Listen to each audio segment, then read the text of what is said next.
विवेकानंद जी भी कहा करते थे, जिनमें आत्मविश्वास है वही आस्तिक है और जिनमें आत्मविश्वास नहीं है वह नास्तिक है। चाहे आपका विश्वास 33 करोड़ देवताओं पर हो, अगर स्वयं पर न हो तो तब भी आप नास्तिक हैं, ऐसा उनका कहना है। तो आत्मविश्वास बहुत इंपॉर्टेंट चीज है। आत्मविश्वासी व्यक्ति के लिए कोई भी कार्य असंभव नहीं।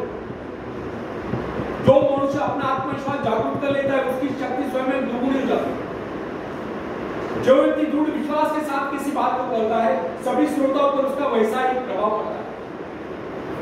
आत्मविश्वास के बल पर मनुष्य भीषण से भीषण बाधाओं भयंकर घटना पर भी विजय करे। आत्मविश्वास के बल पर मनुष्य भयंकर से भयंकर परिस्थिति में भी अड़िग रह सकता है।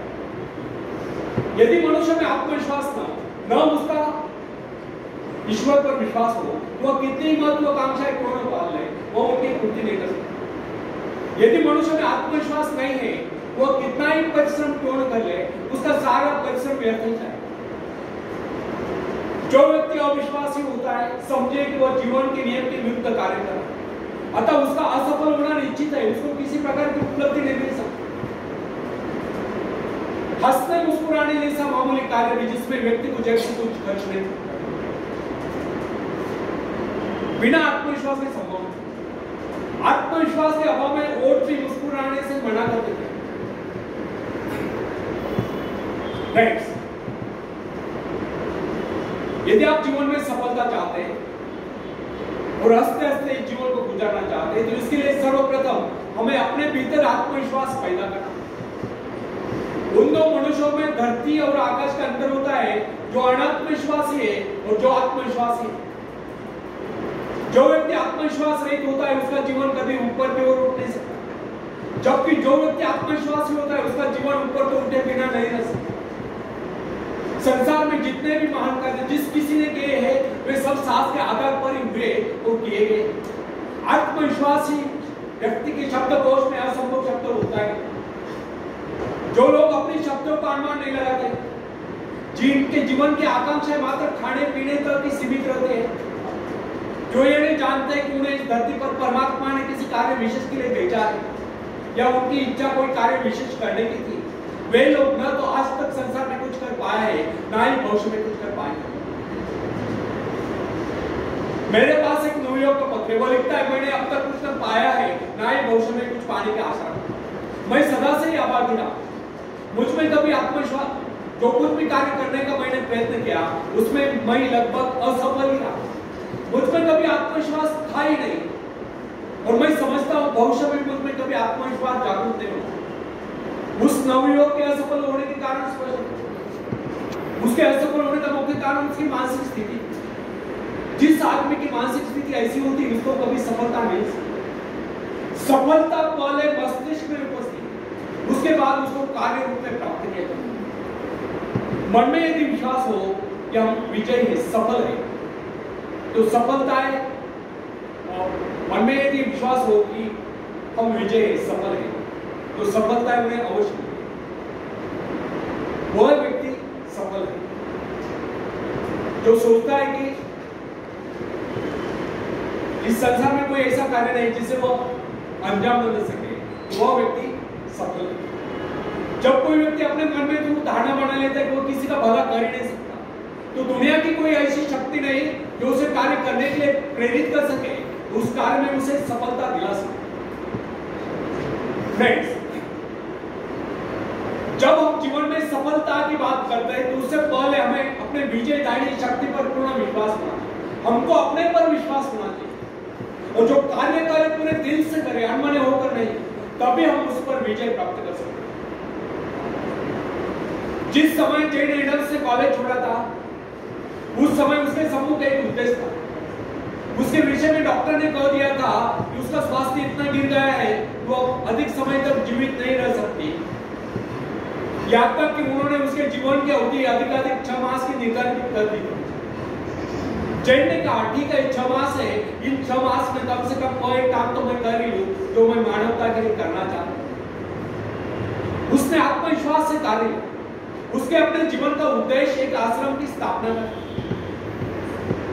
उसने पूर्ण विश्वास के साथ वो कार्य हाथ में लिया और जो जो अपने कार्य में आगे बढ़ती गई क्योंकि उसका स्वास्थ्य भी बेहतर होता है। वो न केवल अपने उद्देश्य की स्थापना में सफल हो गई, अभी तो 6 मास ही नहीं, वो कई वर्षों तक जीवित भी रही। ये उसका अपने पर पूर्ण विश्वास और परमात्मा की कृपा में अपार श्रद्धा और निष्ठा का परिणाम। फ्रेंड्स, हिप्नोटिज्म का चमत्कार देखिए। मैंने एक ऐसे व्यक्ति को भी देखा जो साधारण था, उसको जब हिप्नोटाइज कर दिया गया तो उसने वो कर दिखाया जिसकी कोई कल्पना नहीं कर सकता। उसको 2 कुर्सियों पर लिटा दिया, एक कुर्सी पर उसके पैर, दूसरी पर उसकी गर्दन और सिर, बीच का भाग अधर में। उसने अपने ऊपर 7-8 आदमियों का भार उस अवस्था में झेली। अब आप ही बताइए कि उसमें यह अतिरिक्त बल कहां से आ गया? यह केवल उस व्यक्ति का करिश्मा था जिसने उसको हिप्नोटाइज करके उसमें यह विश्वास जगा दिया था कि वो ऐसा कर सकता। यदि उसमें यह विश्वास न भर दिया गया होता तो वो अपने ऊपर एक आदमी को भी नहीं बैठा। फ्रेंड्स, यदि मनुष्य में आत्मविश्वास नहीं है तो प्रगति के पथ पर एक पग भी नहीं बढ़ा सकता। मनुष्य की सफलता उसके आत्मविश्वास के आगे नहीं जा सकती। सफलता केवल आत्मविश्वास का अनुकरण करने वाली चीज है। मनुष्य की संकुचित विचार उसके असीम शक्ति को सीमित कर देते हैं। जो जो मनुष्य में आत्मविश्वास की वृद्धि होती जाती है तो उसकी कार्य शक्ति बढ़ती जाती है। मनुष्य की इस कार्य शक्ति का माप उसके विस्तार से किया जाता है जिसके माध्यम से अपने सृष्टा से जुड़ा होता है। यदि उसने अपने आत्मविश्वास का वो तार छोटा कर लिया, उसमें शक्ति भी थोड़े समय के लिए आए।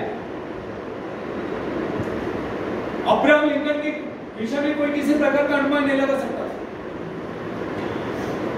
वो दिखने में बहुत ही सामान्य सा व्यक्ति था, किंतु जो ही अमेरिका में पहले पल उत्तर दिशा से 2 युद्ध की सनसनाहट आरंभ हुई और राष्ट्रपति पद के निर्वाचन का समय निकट आता गया, अचानक लिंकन के मन में भाव उठा, क्यों न वह इस बार अपने सारे राष्ट्र का भार अपने कंधों पर। बस फिर क्या था, विचार आते ही उसने नीचे किया, उसका आत्मविश्वास जागा और राष्ट्रपति पद के निर्वाचन के लिए प्रत्याशी बना। उसने उन लोगों से कहा जो किसी उपयुक्त व्यक्ति की तलाश कर रहे थे, आप मेरे नाम का समर्थन क्यों नहीं करते? उसने कहा कि उसके अंतःकरण में प्रेरणा है कि उसको देश का कार्य करना चाहिए, इसलिए वो खड़ा हुआ। उसने उस समय के राजनीतिविदों को बता दिया कि इस विपत्ति की परिस्थिति में वो देश की बागडोर संभालेगा, उसमें ये योग्यता है। उसने अपना आत्मविश्वास प्रकट करते हुए कहा कि इस निर्वाचन में अवश्य विजय होगा। उसका यह कहना आत्मश्लाघना नहीं समझना चाहिए, अभी तो इसे उसका आत्मविश्वास ही कहना होगा। उसका यह आत्मविश्वास सत्य सिद्ध हुआ और लिंकन राष्ट्रपति पद के निर्वाचन में विजयी घोषित किए गए और दुनिया जानती है लिंकन एक सफल राष्ट्रपति हुए। फ्रेंड्स, जो व्यक्ति अपने भाग्य का निर्माता है, जो आत्मविश्वासी होता है, उसके प्रति सभी श्रद्धा और सम्मान की भावना है। इस प्रकार के व्यक्ति की सभी सहायता करते हैं, जिसके विषय में लोगों को यह विश्वास हो जाता है वह किसी विशेष कार्य के लिए नियुक्त है। ऐसा व्यक्ति जहां भी जाता है सम्मान पाता है, सब उसकी ओर हसरत भरी नजर से देखते हैं। ऐसे लोग जिस मार्ग पर भी चल पड़ते हैं उस पर उनका मार्ग स्वयं में बनता चला जाता है। फ्रेंड्स, जॉन ऑफ आर्क के भीतर से पुकार है कि उसे अपने देश को शत्रु की दास्ता से मुक्त कराना है, शत्रु की गुलामी से मुक्त कराना है, और इस शक्ति के आधार पर उसने फ्रेंच सेना का नेतृत्व किया और सफलता पाई। यदि उसमें यह भावना न होती तो उसकी शक्ति मात्र एक सैनिक से अधिक न होती। यदि उसमें आत्मविश्वास और ईश्वर पर विश्वास न होता तो वो कभी भी फ्रेंच सेना का नेतृत्व नहीं कर सकती। अपने आत्मविश्वास के बल पर ही उस समय वो चार्ल्स को समझाने में सफल हुई कि इस परिस्थिति में केवल वही देश की सेना का नेतृत्व कर सकते हैं, इस प्रकार देश की रक्षा कर सकते हैं। जॉन के हृदय में जो प्रबल आत्मविश्वास और ईश्वर के प्रति दृढ़ आस्था थी, उसके बल पर उसने फ्रेंच सेना का सेनापतित्व संभाला। उसका आत्मविश्वास वरदान सिद्ध हुआ। यद्यपि उसको युद्ध कला का प्रारंभिक ज्ञान नहीं, बाल्यकाल में जब वो अपने माता पिता की भेड़ों की रखवाली करती थी, उस समय ही उसको कुछ आभास हुआ, किंतु उसका पिता उसकी खीली उड़ाता। इसके अतिरिक्त वो नारी थी, नारी को सैनिक रूप में देखना हर किसी के लिए सहज नहीं, किंतु आत्मिक आत्मविश्वास उसको उसके पद से डिगा नहीं सकता। उसको किसी की परवाह नहीं थी कि कोई उसको कोमलांगी कहकर उसकी खिल्ली उड़ाए, किंतु इतना साहस था किसमें जो उसकी खिल्ली उड़ाता। उसका आत्मविश्वास उन सब पर हावी हो गया, और उस आत्मविश्वास के कारण एक नारी